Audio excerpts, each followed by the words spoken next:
3 judges, and the majority decision becomes the law.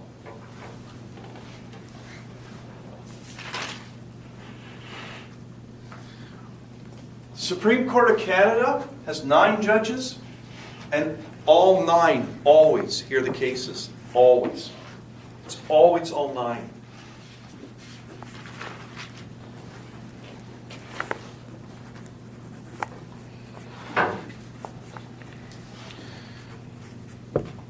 There's a couple things you have to know, which is there's only one of these courts. And they don't let every case go in front of them. In other words, you do not have a right to go there. You can't just say, I'm going there, I want to have my case reheard. They have the ability to say, we're not hearing your case. And they don't have to tell you why. They have the ability to block cases from being appealed. There are some that they can't. The law says that you have a right to appeal, but probably 80% of cases, you do not get the right to appeal. If they want to hear it, they will.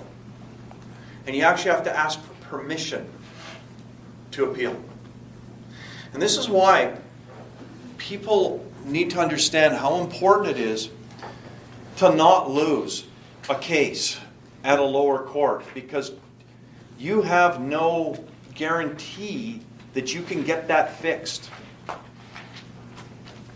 It's important to not do a poor job down here thinking that you can get it appealed.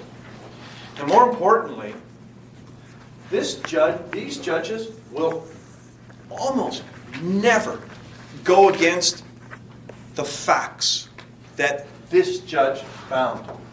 And that's because they don't hear witnesses. They have no idea what the tone was, what these people looked like, what they sounded like, how credible they were. They have no idea, and they will not substitute their opinion about what the truth is. Which basically means you can only really appeal law.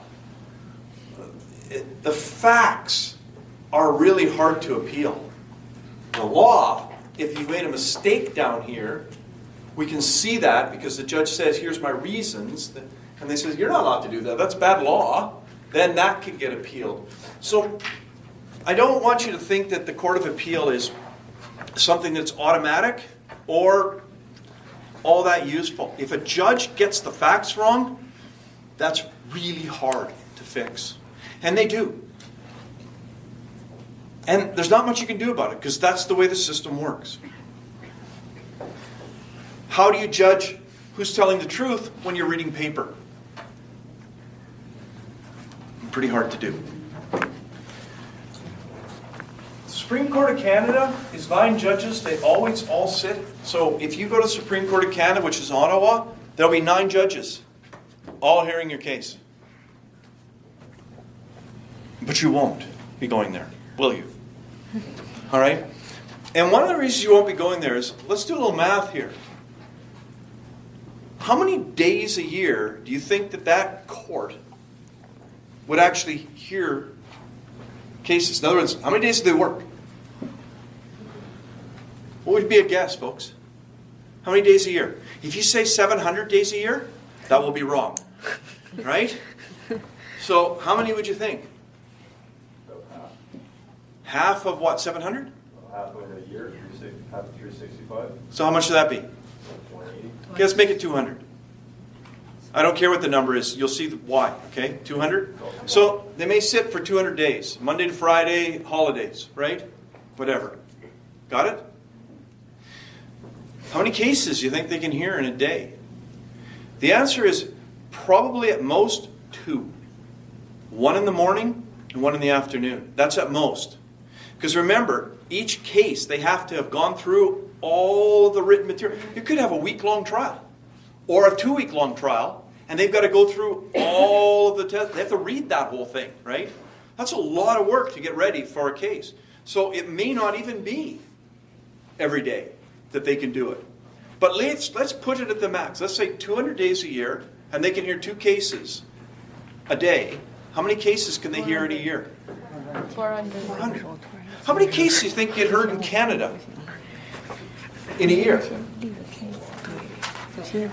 There are 200 cases this morning in Brandon. Right? And there's probably 10 million cases in Canada in a year. How many of them get to the Supreme Court of Canada? Not that many. I can only hear 400. So there's a rule. And the rule is this. You do not get to the Supreme Court of Canada unless your case is of national importance. So are you going to get there because you think you're paying your spouse $100 too much in spousal support? Is that national importance? No. Who decides that? They do. They decide if the case appears to be of national importance. They decide if you're going to get a ticket in.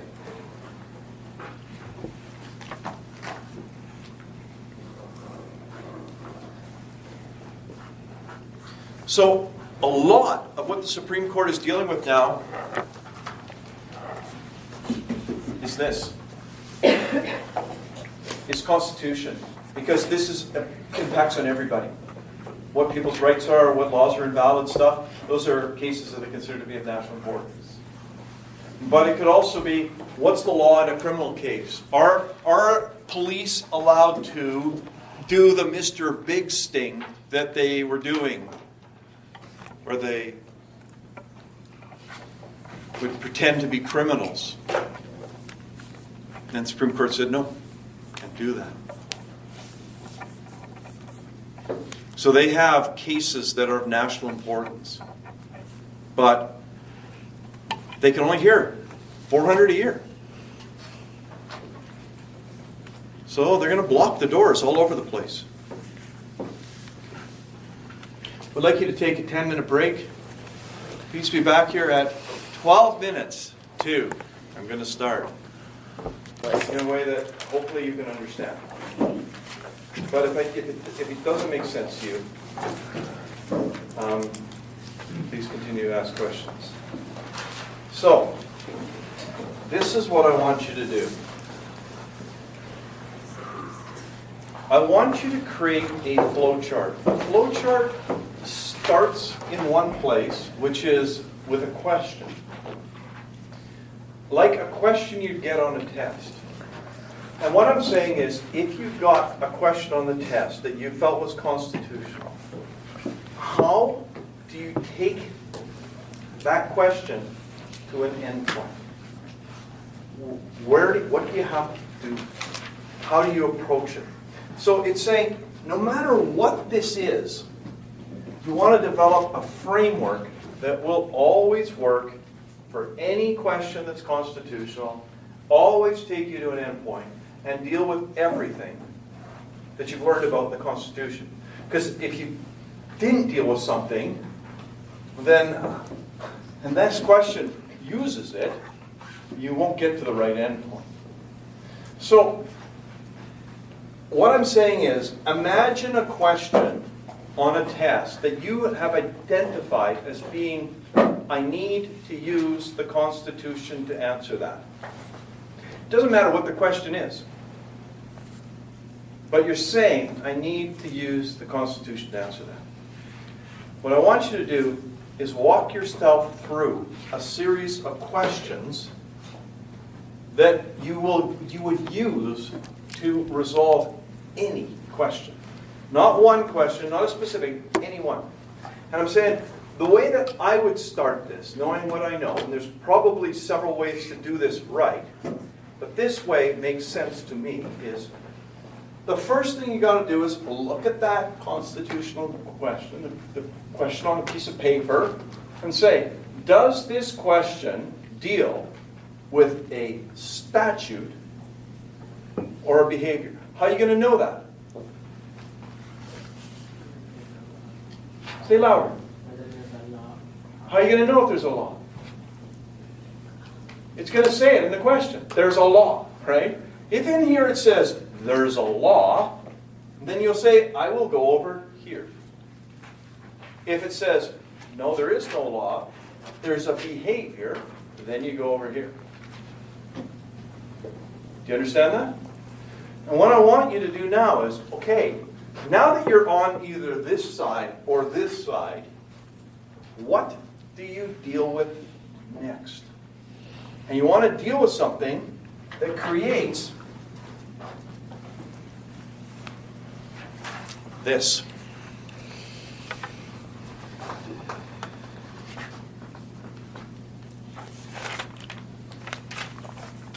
And that depends on what you put here. So you're going to put something in here, says the statute. Now what do I do? And I'm not going to tell you what you do. What I want you to do is figure out what you do. And I want you to work with this and spend a little time trying to put what you know into a flowchart. So it's not about doing it right. It's about trying to do it. And it doesn't matter what you do. What it matters is that you try to do it. So if you come back next week and say, I can't do it, I'm going to go, that's fine.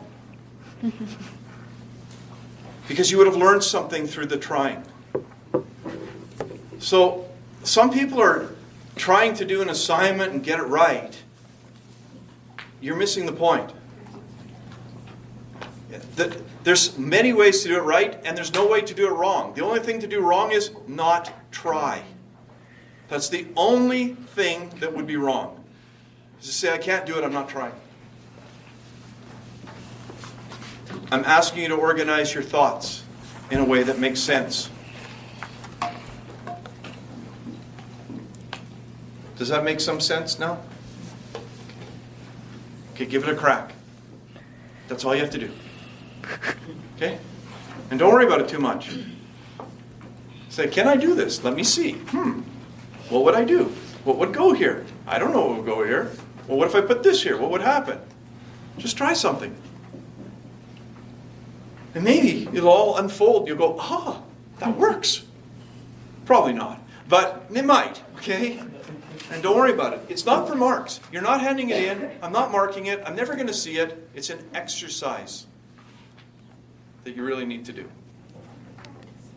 It is. It's a practice of what you don't understand. Okay? At this point in time, does anybody have any questions at all about anything?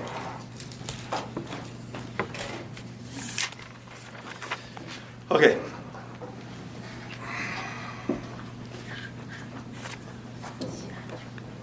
So,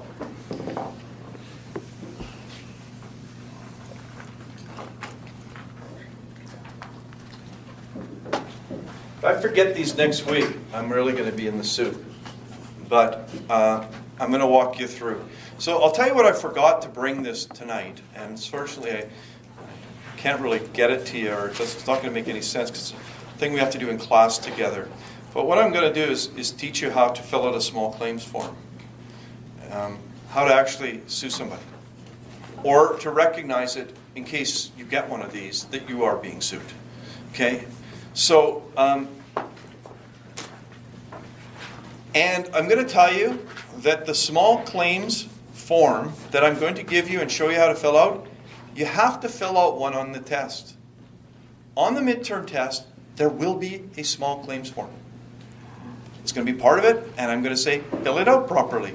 This is the easiest thing you're going to do on that test. Please do not screw it up. Okay? It is the easiest thing. And I can generally tell people who are going to have problems with the course is they can't even fill out the small claims form accurately after being shown and given a chance to practice it. Okay? So that's really bad. So I'm going to give you the form. I'm going to walk you through how to fill it out. And I'm going to give you an exercise about the small claims form at the same time.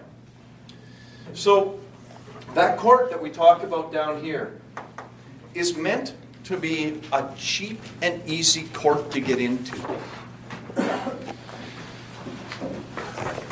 Going to Queen's Bench is going to probably cost you easily $5,000 and could be a lot more than that. And that's because you pretty much need a lawyer and they're not cheap. So you can expect that if you are going to get into this court and have a case heard, it's going to cost you a fair amount of money. I would say the starting point, the absolute minimum, and I don't even know if you're going to get there, this is like $5,000. It's probably going to be closer to 10 for a simple case. If it's several days, get your house remortgaged, because that's what happens, and that's what lawyers do when you have to go here for several days. To say, sign your house over, because you're going to lose it to me for this case. So it's extremely expensive. Okay. However, the good news is you normally and often don't have to go there. This small claims court is supposed to be a place to resolve disputes where really you don't and you should not bring a lawyer. It's meant to be an informal court that is inexpensive, and you can go there to settle disputes.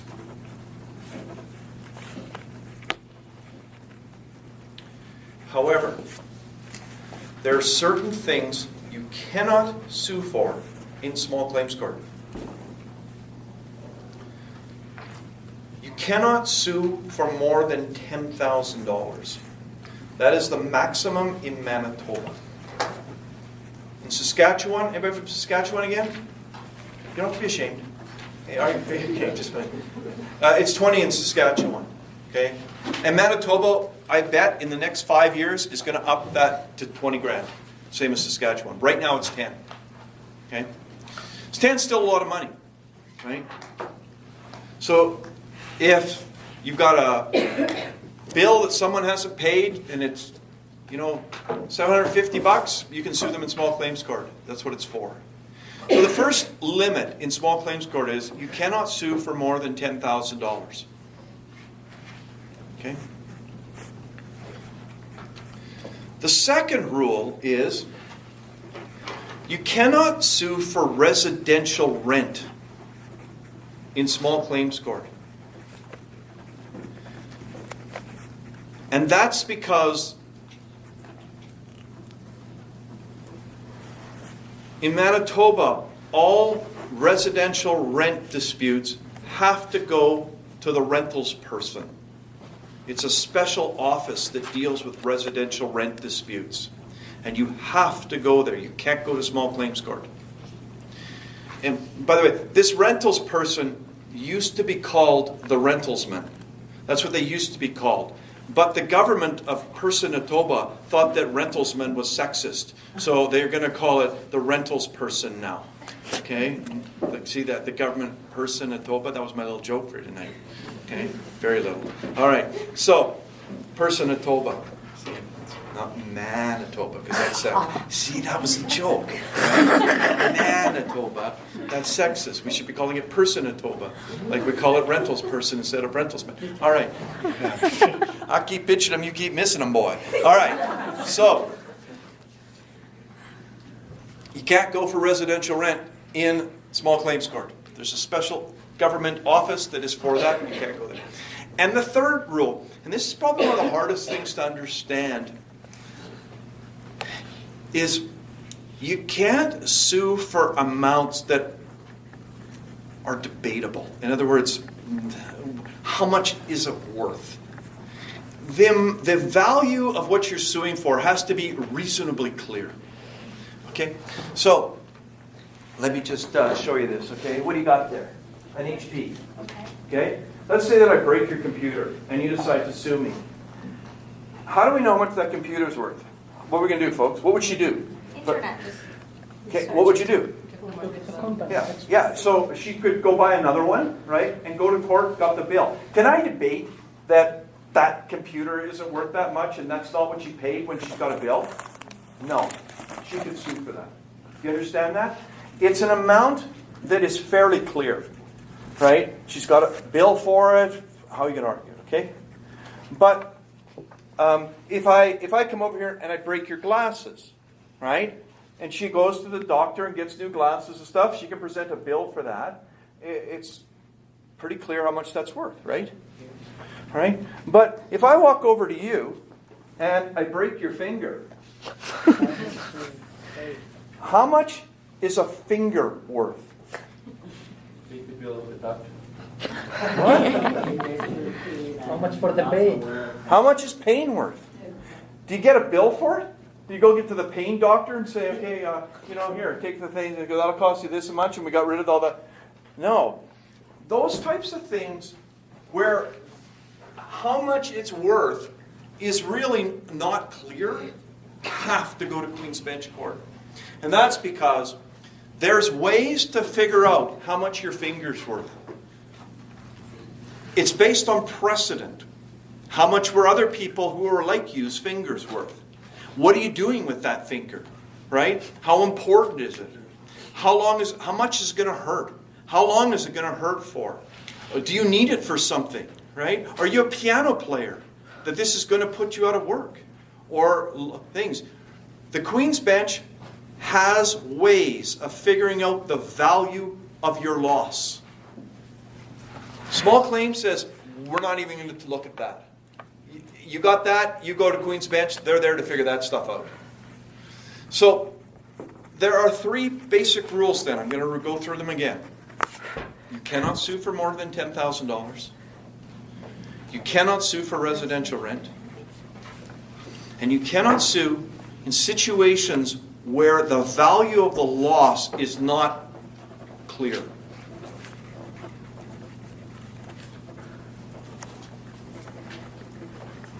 If it's more than $10,000 that you want to sue for, if you got a $20,000 lawsuit, you go to Queen's Bench.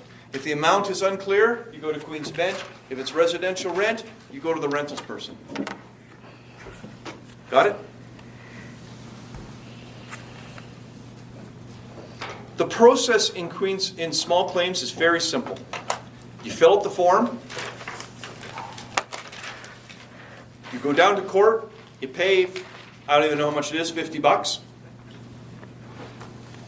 You file it. They will give it back to you, fully filled out, that sets a date, and you make sure that the person that you're suing knows about the date. You serve it on them somehow. Sometimes you can do it by mail. And then you show up. Small claims will hear about 50 cases a day. How do they hear 50 cases a day? They limit the time that each part can talk. That would be a good answer. They can't do that. So she said they could limit each person to, how long would that be, by the way? If they're going to sit for 3 hours in the morning, 3 hours, 2 hours in the afternoon, 50, that would be 1 every 6 minutes. They can. That's a case? Okay, so, it'd take me 6 minutes just to, I don't know, say hello. That's not what they do. Do you know how come they can hear 50 cases in a morning or in a day? No, they have one judge. One judge will hear 50 cases. Defendants don't show up, folks. Why? Why would you show up?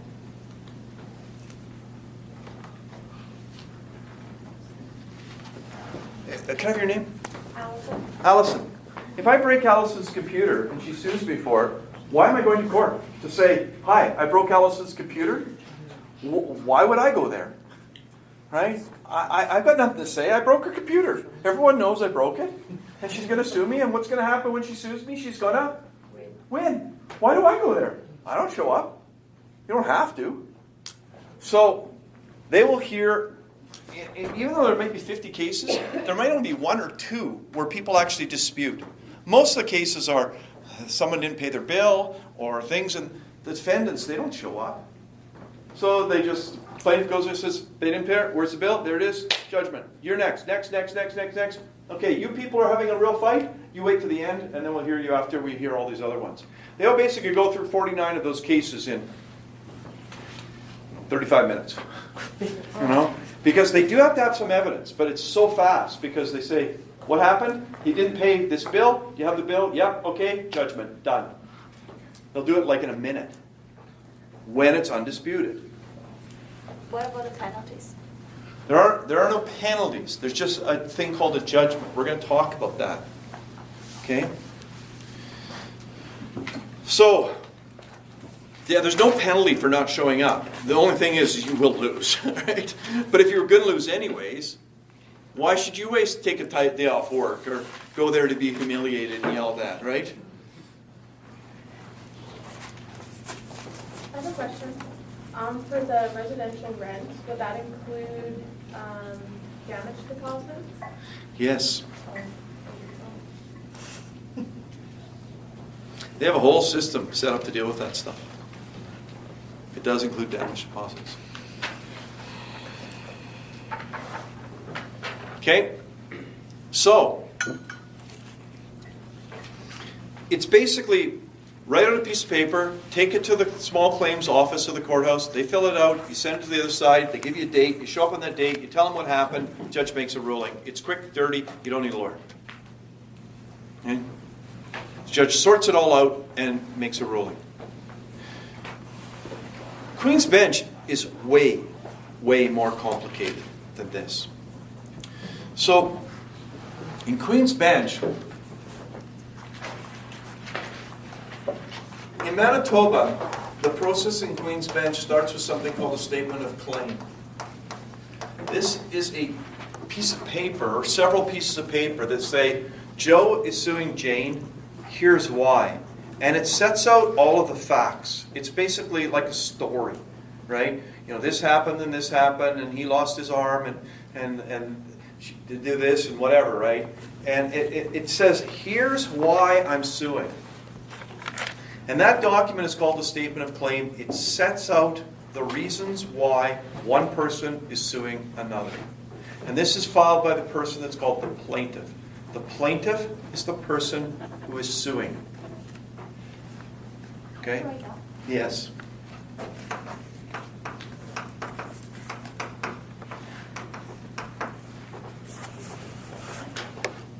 The other side of the case, the person being sued, is the defendant.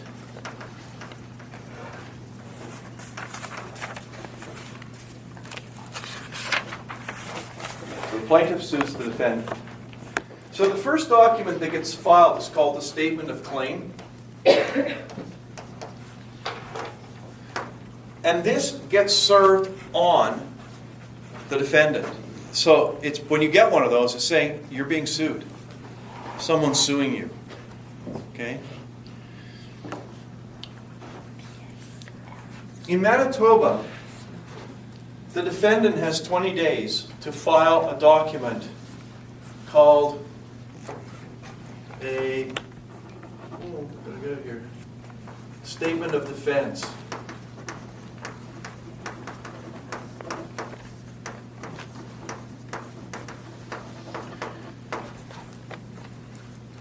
So you got to imagine, folks, that when someone's thinking of suing somebody, but they haven't actually filed the papers, they have quite a bit of time to get themselves ready, to speak to the lawyer, to set this all up, to go through it, to draft this document very carefully.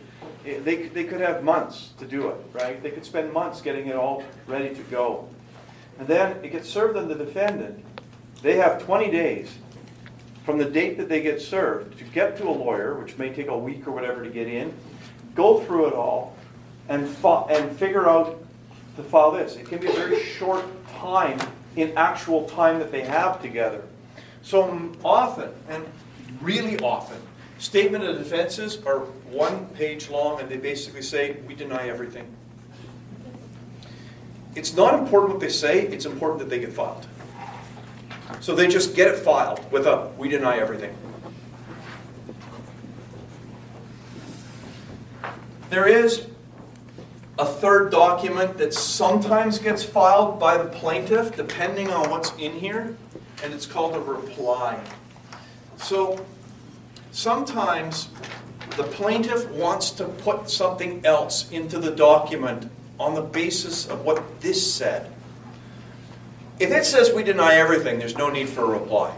But if it says, you know, that's kind of true, but here's what also happened that they don't talk about, right? So they may want to file these.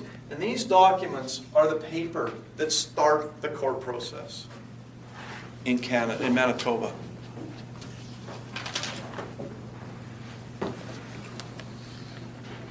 A reply isn't that common.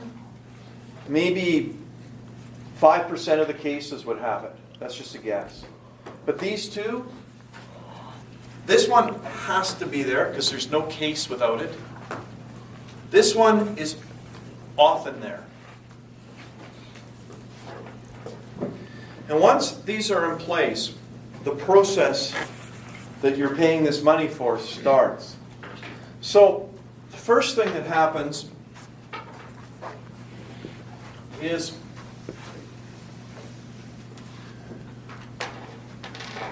what's called an examination of documents.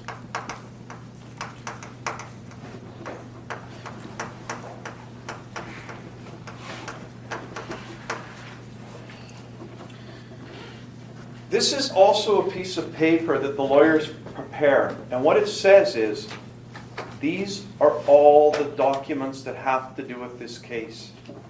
All of them. They must list everything that has to do with the case. Even if that document is really bad for them, they have to tell the other side all of the paper that they have.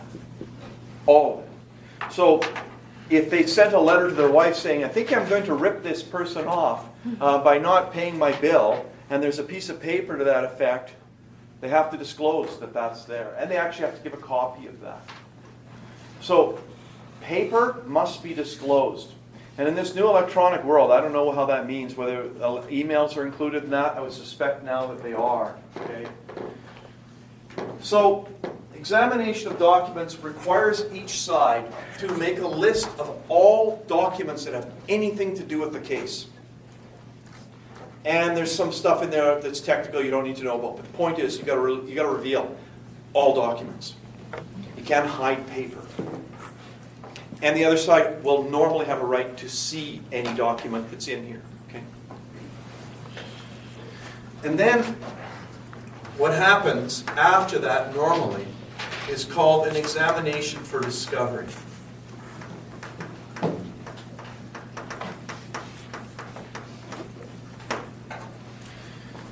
This is also done outside of court. And what it is it's a requirement that each side come usually to one of the lawyer's offices and answer questions given by the other side under oath. So they are required to answer questions under oath from the other side.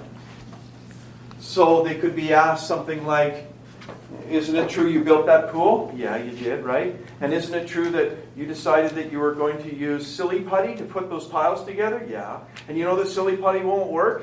And my pool fell apart because of your silly putty? Yeah, that didn't work very well. Yeah, it happened a bunch of places I did. And they say, and now, when the pool caved in, my kid fell in and there's $100,000 worth of loss? Yeah. And you got to tell the truth, right? You're swearing under oath that this happened. And they can ask you anything, and you've got to tell them the answer. This will often lead to settlement. Often, the defendant's lawyer will ask the plaintiff questions that the plaintiff lawyer didn't even know about. Well, what? I didn't know that. Well, I forgot to tell you that.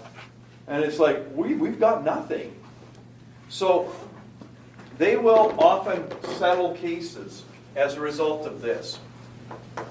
Because it sometimes becomes very clear what the facts are when the other side gets to ask you about them and swear under oath. If there isn't settlement there, we go on to what's called a pre-trial. Where is it? If there's a settlement? If there's not a settlement, right? So we'll go to a pre-trial. A pre-trial was something that was introduced about 30 years ago. And it was meant to deal with the fact that court cases can be long and expensive, and Manitoba didn't have the judges or the court space to handle the cases that were getting more and more. So they tried to do something to either shorten the court case or get more people to settle. And what they came up with was everybody, that is the plaintiff and their lawyer and the defendant and their lawyer, sit down with the judge in a meeting. It's an informal meeting. So they basically sit with the judge. And the judge says, what's this case about? And they'll say, this is what happened. And the judge will say, what do you say happened? They say this. And then the judge will often say, if I had that evidence come in front of me, the plaintiff would win. Go out in the hall and settle.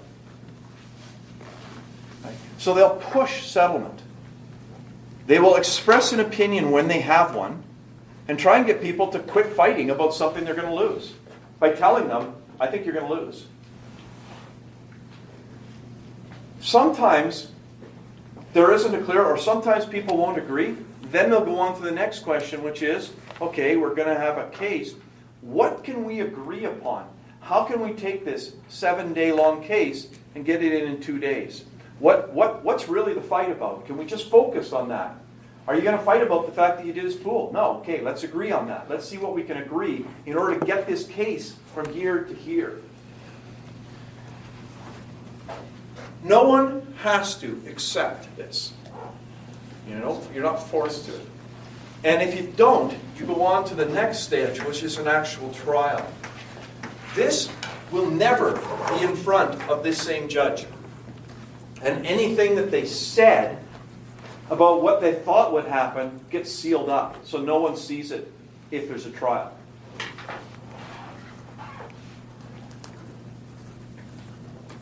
And at the end of the trial, the judge makes a judgment.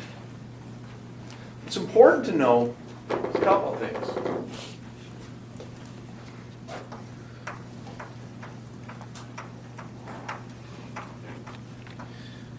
In addition to what the judge may order gets paid, there's an additional sort of penalty called costs. And costs is an order that the loser pay part of the winner's legal fees. So if the plaintiff sues a defendant and the defendant proves that they don't owe that money and the plaintiff loses, the plaintiff will be ordered to pay a part of the defendant's legal fees. These are called costs. They go from one side to another. Alternatively, if the plaintiff sues and wins, they'll get a judgment for how much they were owed, plus an order that the defendant pay part of their legal fees.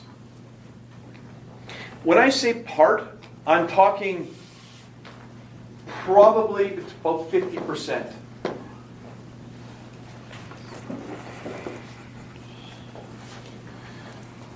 So, if there's a $20,000 case over $20,000 and the defendant loses, they will be ordered to pay the $20,000 that they owe plus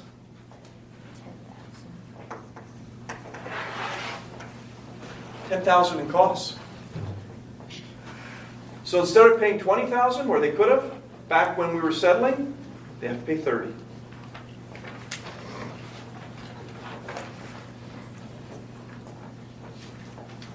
So if the plaintiff had said, I would take $15,000 to settle it, what should the defendant have done?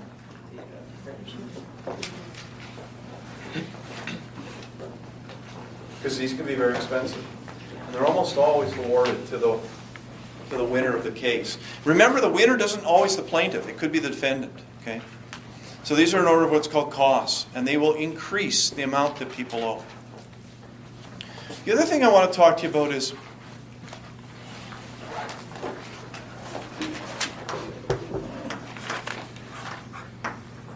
in this situation, and this situation, and this situation, you will be required, if you're in one of these, to give evidence under oath.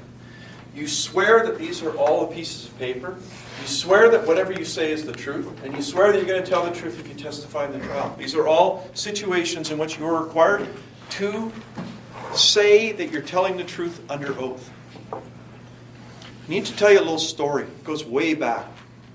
Most of you won't even remember this, but do you remember when there was it a Woolco or a Woolworths? Remember in Brandon we had was it a Woolworths? A Woolco. I just remember like it was. Woolco, where was it? It was in the mall. It's where Sobeys is now, that big thing. Does anybody remember that? Was it Woolco? It was a long time ago, right? We're talking like 1980, right? There was this place called Woolco, right? Most of you weren't even born, right? Anyways, there was a guy who worked there, and he had been